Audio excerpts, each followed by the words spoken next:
दोस्तों नमस्ते।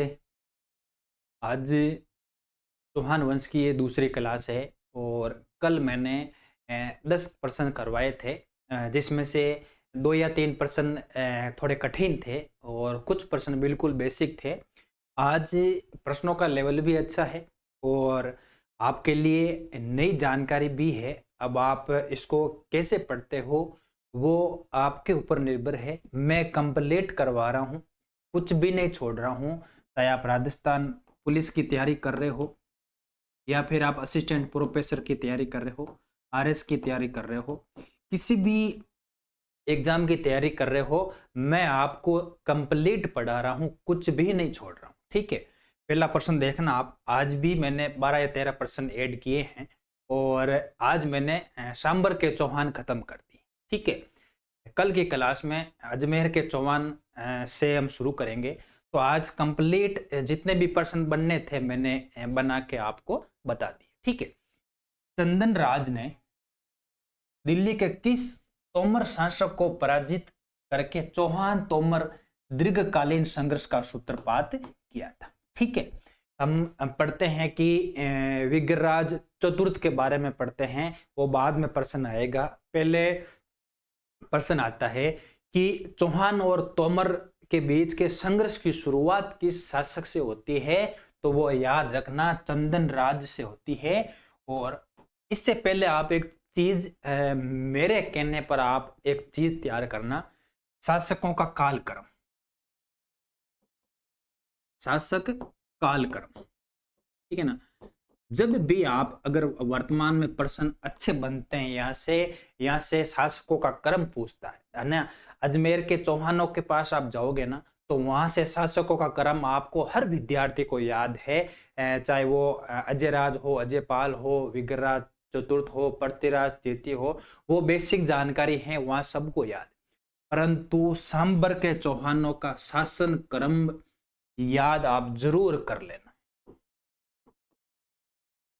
सांबर के चौहानों का आप वंश क्रम जरूर याद करना, कौन सा शासक पहले बना बाद में बना, ये आप एक सारणी बना के याद कर लेना और 1 नंबर आप कंफर्म मान के चलो। ठीक है। तो वो करना, क्योंकि ये चंदन राज, अब जो विद्यार्थी पहली बार क्लास देख रहे हैं और सीधा ही आपको चंदन राज में बता रहा हूँ, तो आपको वो कहानी समझ में आएगी नहीं। पहली क्लास देख के आना, उसके बाद में ये देखना, तो यहाँ से आपको समझ में आएगा कि अभी तक हमने क्या पढ़ा है। ठीक है। अब चंदन राज क्या करता है? दिल्ली के तोमर शासक को पराजित करता है। आपकी किताबों में सिर्फ यही लिखा है कि तोमर शासक, परंतु आप अपने नोट्स में एक चीज अपडेट कर लेना कि वो तोमर शासक का नाम क्या था। तो वो तोमर रुद्र था। याद रखना, तोमर रुद्र को पराजित करने वाला शासक चंदन राज था और चंदन राज के काल में ही चौहान तोमर संघर्ष की शुरुआत होती है, जो विग्रराज चतुर्थ तक चलता है। ठीक है। आगे प्रश्न आएगा तब मैं वहां आपको समझाऊंगा। ये नाम आप स्टार लगा के जरूर याद करना। ठीक है। अगला प्रश्न देखो। चंदन राज की वह रानी जो शिव की महान भगत थी और पुष्कर झील के किनारे 1000 शिवलिंग की स्थापना की थी। ये भी बहुत उपयोगी प्रश्न है। चंदन राज के बारे में 2 चीजें बहुत उपयोगी है। एक तो चंदन राज की तोमर वंश रुद्र के प्रति विजय और दूसरी उसकी पत्नी आत्म प्रभा।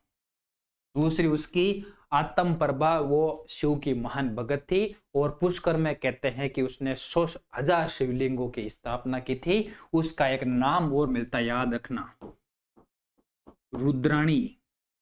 ये भी नाम आपको अगर कोई एग्जाम में पूछ लेना, रुद्राणी नाम, रुद्राणी आत्म प्रभा का ही दूसरा नाम क्या था? रुद्राणी था। तो ये किसकी पत्नी थी? ये चंदन राज की पत्नी थी। आपको इतना जरूर याद रखना। चंदन राज के बारे में 2 लाइन ही प्रतियोगी परीक्षा के लिए उपयोगी है, वो मैंने आपको बता दी। ठीक है। रुद्राणी भी नाम हो सकता है या फिर आत्म प्रभा नाम हो सकता है। ठीक है। अगला प्रश्न देखो। ये देखो, चौहान शासक वाघपतिराज प्रथम के बारे में कौन सा कथन सही है? ठीक है। अब तक हमने बेसिक जानकारी पढ़ी कि हम शुरुआत के शासकों में हम कहते हैं कि गुवक प्रथम प्रतापी शासक था, गुवक द्वितीय भी ठीक ठाक शासक था, हमने ये जानकारी पढ़ी है। परंतु अब जो एक नई सत्ता स्वतंत्र शुरू होती है वो होती है वाकपति राज प्रथम के समय। बहुत उपयोगी है ये, सांबर के शासकों में बहुत उपयोगी है, इसलिए मैंने 4 या 5 लाइन यहाँ ऐड की है। आराम से देखना और समझने का प्रयास करना कि इसके बारे में क्या है, ठीक है। पृथ्वीराज विजय में इसको 188 विजयों का श्रेय दिया गया है। आप अपनी कॉपी में स्टार लगा के ये नोट कर लेना कि प्रश्न अगर कहीं बन जाए ना कि चौहान वंश के किस शासक को 188 विजयों का श्रेय दिया गया है, तो वो श्रेय दिया गया है वाकपति राज प्रथम को। प्रतिहार सामंत तंत्रपाल को पराजित करता है, यह भी बहुत उपयोगी लाइन है। इसने चंदेल शासक सियक द्वितीय से वैवाहिक संबंध स्थापित किया था, यह भी ठीक है। सियक का नाम कहीं कहीं हर्ष भी मिलता है, सियक द्वितीय का नाम कहीं कहीं हर्ष भी मिलता है, तो यह भी आप दिमाग में रखना, ठीक है। बिजोलिया शिलालेख में इसको विंध्यापति कहा गया है, ये बहुत उपयोगी लाइन है, ये आप स्टार लगा के अपनी कॉपी में नोट कर लेना, क्योंकि अजमेर के चौहान शासकों की जो उपाधियां थी, उपाधियों के बारे में हर परीक्षा में एक प्रश्न पूछता है, चाहे वो सोमराज की हो, चाहे वो सिंधराज की हो या सिंहराज की हो या फिर दुर्लभ राज द्वितीय की उपाधियां हो। आगे प्रश्न आएंगे, मैं कंप्लीट आपको करवा दूंगा, पर तो यहाँ इस प्रश्न में ये विंध्यापति जरूर याद रखना। विंध्यापति की उपाधि किसकी थी? वो वाकपति राज प्रथम की थी। हर्षनाथ शिलालेख में इसको महाराज की उपाधि दी गई थी, याद रखना। चौहान वंश का प्रथम शासक जिसने महाराज की उपाधि धारण की, ये भी प्रश्न बहुत उपयोगी प्रश्न है, ये भी वाकपति राज प्रथम है और हर्षनाथ शिलालेख में ये जानकारी मिलती है, ठीक है। पुष्कर में एक शिव मंदिर का निर्माण करवाया था, ये भी बहुत उपयोगी लाइन है। तो वाकपति राज के काल की 2 या 3 बातें तो आपको याद रखनी ही रखनी है। एक तो 188 विजयों का श्रेय, ठीक है, और विंध्यापति की उपाधि और प्रथम चौहान शासक जिसने महाराज की उपाधि धारण की थी। अब देखो, महाराज की उपाधि धारण करने का मतलब ये हो गया कि इसकी स्वतंत्र सत्ता स्थापित हो चुकी थी, ठीक है। अब मैंने आपको एक प्रश्न करवाया था जब मैंने गुर्जर प्रतिहार पढ़ाया कि गुर्जर प्रतिहार देवपाल, गुर्जर प्रतिहार देवपाल के काल में चंदेलों ने अपनी स्वतंत्र सत्ता स्थापित की थी, ये प्रश्न मैंने आपको करवाया था। अगर विद्यार्थी को कोई याद है और अगर आपको एक चीज और याद है तो कमेंट में आप जरूर बताना कि किस प्रतिहार शासक के काल में उसके लगभग सामंत स्वतंत्र हो गए थे, ये चीज मैंने करवाई थी। वो अगर आप उत्तर बताना, मैं जो आपका याद हो, ठीक है। मैंने ये तो आपको बता दिया। उस शासक के काल में क्या किया, वाकपति राज ने भी अपनी स्वतंत्र सत्ता स्थापित की, इसलिए इसने महाराज की उपाधि धारण की। विंध्यापति की उपाधि बिजोलिया शिलालेख में मिलती है और हर्षनाथ शिलालेख में इसको महाराज की उपाधि दी गई। 2 या 3 लाइन बहुत उपयोगी है, आप जरूर इनको आप दिमाग में रखना। वाकपति राज से कोई प्रश्न बनेगा तो यहां से कोई भी प्रश्न बाहर नहीं जाएगा, ठीक है। अगला प्रश्न देखो,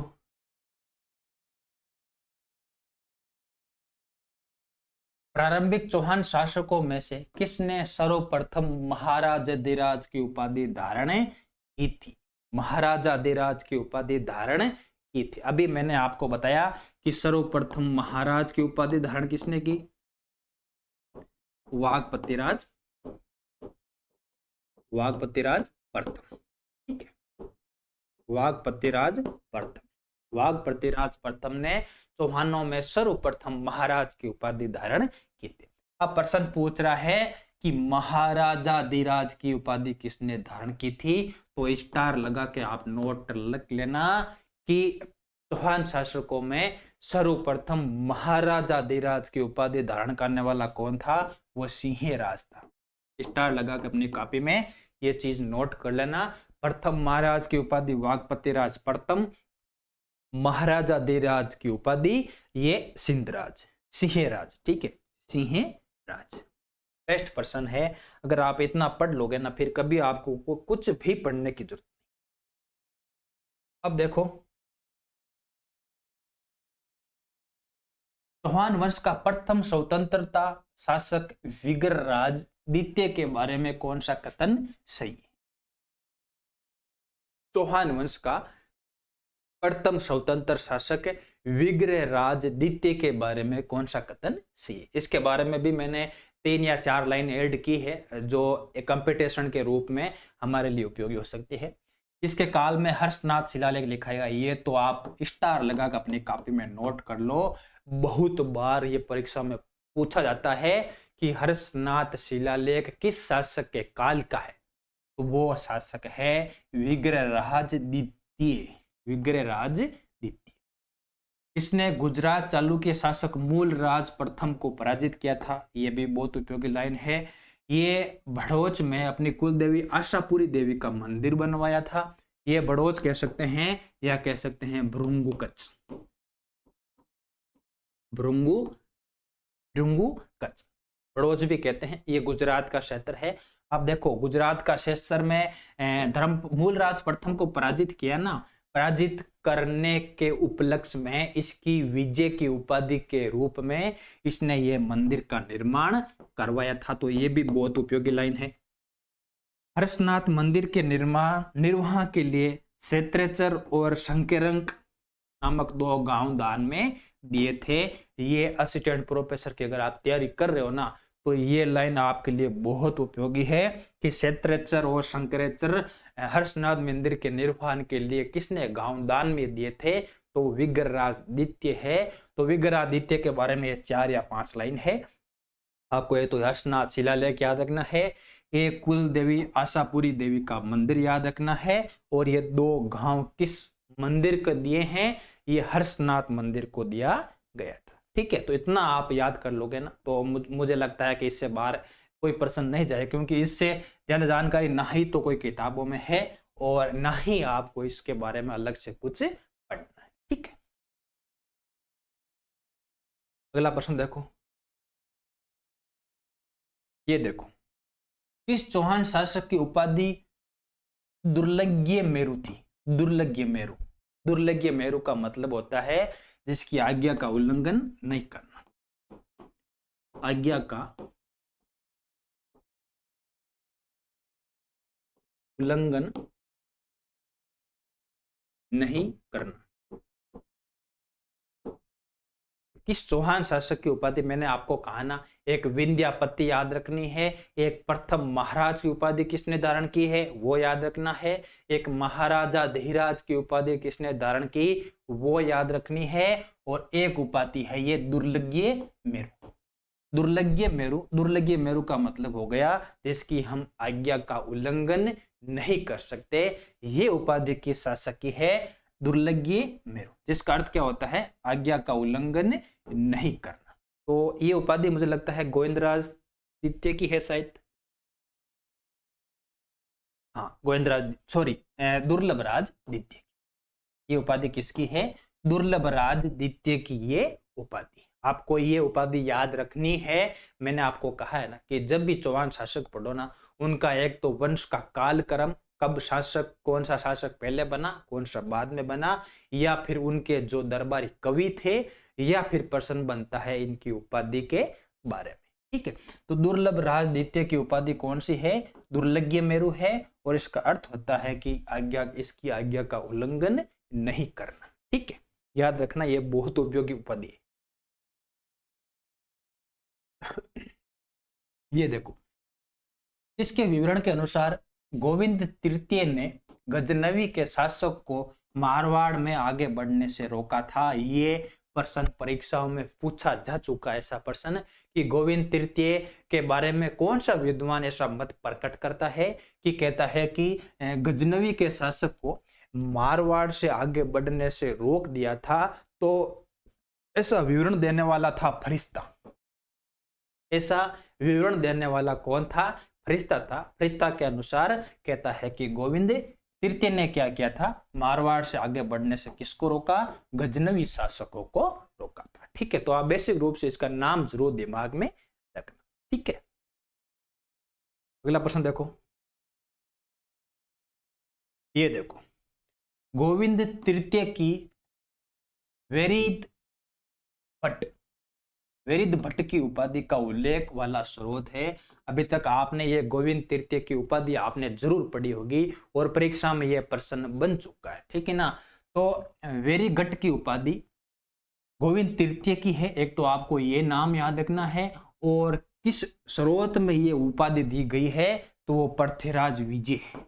इसमें है पृथ्वीराज विजय में ये उपाधि दी गई है। इसलिए मैंने उपाधियों वाले सारे प्रश्न डाल दिए हैं। अगर आपका कोई प्रश्न बन जाए तो हर अंक की वैल्यू होती है, हर नंबर परीक्षा के लिए उपयोगी होता है, तो इसलिए मैंने सारी चीजें यहाँ डाल दी। गोविंद तृतीय वेरिद भट्ट की उपाधि का उल्लेख पृथ्वीराज विजय के द्वारा किया गया था। ठीक है, याद करने ही पड़ेंगे, फैक्ट है ना। अब देखो, सांबर के चौहानों के बारे में थोड़ी अन्य जानकारी देख लो। वाघपतिराज द्वितीय ने अहाड़ के शासक अंबा प्रसाद को पराजित किया था, यह भी सही है। वीर्यराज ने सांबर क्षेत्र चौहानों के हाथ से निकल गया था, यह भी सही है। वीर्यराज के समय कहते हैं कि चौहानों का जो सांबर का क्षेत्र था, सांबर के क्षेत्र में चौहान पराजित हो गए थे। चामुंड राज ने वापस सांबर राज्य पराजित किया था, प्राप्त किया था। ठीक है। वाघपतिराज द्वितीय के काल में उसके पुत्र लक्ष्मण ने नाडोल में चौहान वंश की स्थापना की थी। ये स्टार लगा के अपनी कॉपी में नोट कर लेना कि नाडोल शाखा का एक तो संस्थापक आपको इस लैंड में याद हो गया, कौन था, लक्ष्मण था। और ये किसका पुत्र था, ये वाघपतिराज द्वितीय का पुत्र था। ठीक है, तो ये बेसिक जानकारी, कुछ और जानकारी है मैंने ऐड की है। कोई परीक्षा में अगर कोई प्रश्न पूछ ले तो आपको एडिशनल जानकारी याद होनी चाहिए। ये अच्छा प्रश्न है। दुर्लभ राज द्वितीय ने गुजरात के किस चालुक्य के शासक को पराजित किया और उसको जंजीरों में बांध कर अजमेर लाया गया था, और कहते हैं कि अजमेर में इसको मजदूरी करने के लिए बाध्य किया गया था। ऐसी जानकारी किताबों में मिलती है। तो दुर्लभ राज के समय गुजरात का चालुक्य शासक कौन था, तो वो चालुक्य शासक था राजा कर्ण। कर्ण को पराजित करके दुर्लभ राज द्वितीय क्या करता है, जंजीरों में बांध कर कारागार में अजमेर लाता है, और अजमेर में कहते हैं कि मजदूरी करवाई थी। भैया इसका अलग ही कोई शौक रहा होगा। बाकी आपको ये नाम जरूर याद रखना है, राजा कर्ण जरूर याद रखना है, चालुक्य शासक था। और पराजित करने वाला चौहान शासक कौन था, वो दुर्लभ राज द्वितीय था। ठीक है, ये भी अच्छा प्रश्न याद रखना। चौहान वंश का वह शासक जो गजनवी के सुल्तान इब्राहिम से युद्ध करते हुए युद्ध में मारा गया था। यह भी स्टार लगा के अपनी कॉपी में नोट कर लेना कि चौहान वंश का वह शासक गजनवी के सुल्तान इब्राहिम से युद्ध करते हुए युद्ध में मारा गया था। तो वो शासक कौन था, जहां तक, हाँ, वीर सिंह, दुर्लभ राज तृतीय। ठीक है, दुर्लभ राज तृतीय। दुर्लभ राज तृतीय का एक उपनाम था, आप अपने दिमाग में जरूर याद करना, वीर सिंह। वीर सिंह, वीर सिंह किसका उपनाम था, ये दुर्लभ राज तृतीय का उपनाम था। और दुर्लभ राज तृतीय ने गजनवी के शासक इब्राहिम से युद्ध करते हुए उसको युद्ध में मारा गया था। ये वीर सिंह आप स्टार लगा कर अपनी कॉपी में नोट कर लेना। ये नाम आपको बेसिक किसी भी गाइड में आपको नहीं मिलेगा। ठीक है, अगला प्रश्न देखो, ये अच्छा प्रश्न। चौहान वंश का वह शासक जिसने परमार वंश की कन्या राजदेवी से विवाह किया और सारंग नामक अश्वभेट स्वरूप दिया था। यह भी बहुत उपयोगी प्रश्न है, क्योंकि प्रश्न क्या कह रहा है कि चौहान वंश का वह शासक जिसने परमार कन्या राजदेवी से विवाह किया और उस राजदेवी को उपहार, सॉरी, राजदेवी को नहीं किया गया था, वहां के शासक को उपहार स्वरूप अपना अश्व भेंट किया था। सारंग नाम का एक घोड़ा था, घोड़ा भेंट किया गया था। और वो शासक कौन था, वो शासक, ठीक है, हाँ, ठीक है, विग्रराज। विग्रराज तृतीय, विग्रराज तृतीय। और ये भेंट किस राजा को दिया गया था, वो भी राजा का नाम मुझे याद नहीं आ रहा है। उदयदित्य, उदयदित्य, याद रखना। ये घोड़ा किस राजा को दिया गया था, तो वो घोड़ा नाम क्या था, सारंग था। और किसको दिया गया था, उदयदित्य को दिया गया था। किसके द्वारा दिया गया था, तो वो दिया गया था विग्रराज तृतीय के द्वारा।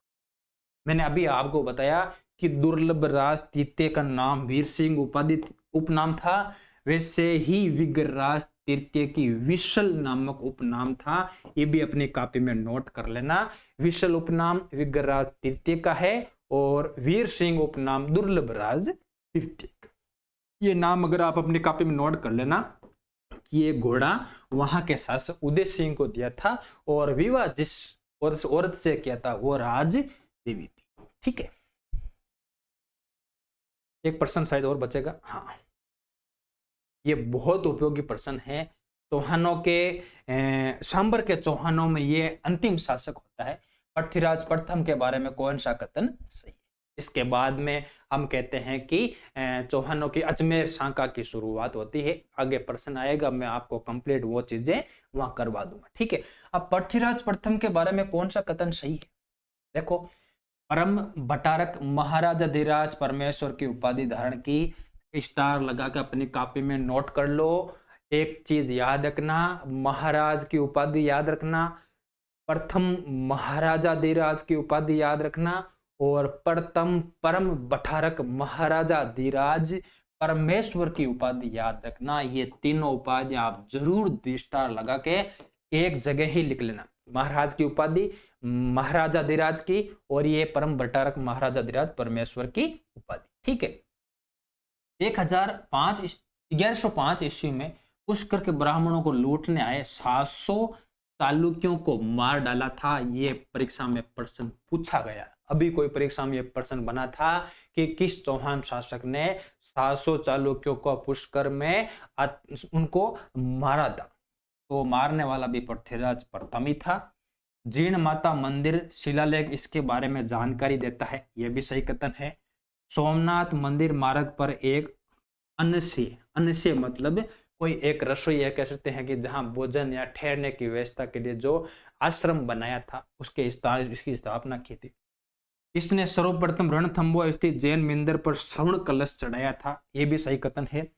मुगली शाह के नेतृत्व में आई तुर्क सेना को पराजित किया था, यह भी सही कथन है। तो पृथ्वीराज प्रथम एक बहुत प्रतापी शासक था और इसके बाद में हमें सांबर की जो शाखा थी वो यहाँ समाप्ति हो जाती है। इसके बारे में 2 या 3 लाइन, एक तो ये उपाधि जरूर याद रखना, एक ये पुष्कर के ब्राह्मणों को बचाने के लिए 600 चालुक्यों का इसने वध किया था, ये याद रखना।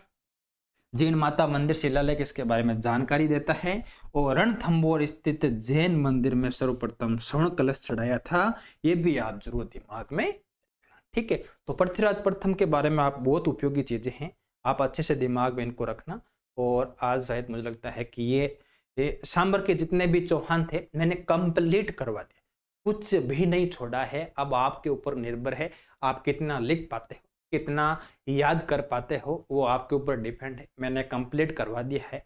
आप किसी भी एग्जाम की तैयारी कर रहे हो, कभी भी प्रश्न आपका गलत नहीं होगा। आपने रोजाना राजस्थान इतिहास को आधा घंटा दे दिया तो कंप्लीट हो जाएगा। और इसी तरह हमें ये क्लास रोजाना चलती रहेगी। अपने कोई साथी है तैयारी कर रहे हैं तो उनको भी अपने मन से यहाँ जोड़ सकते। ठीक है, तो आज के लिए इतना ही। धन्यवाद।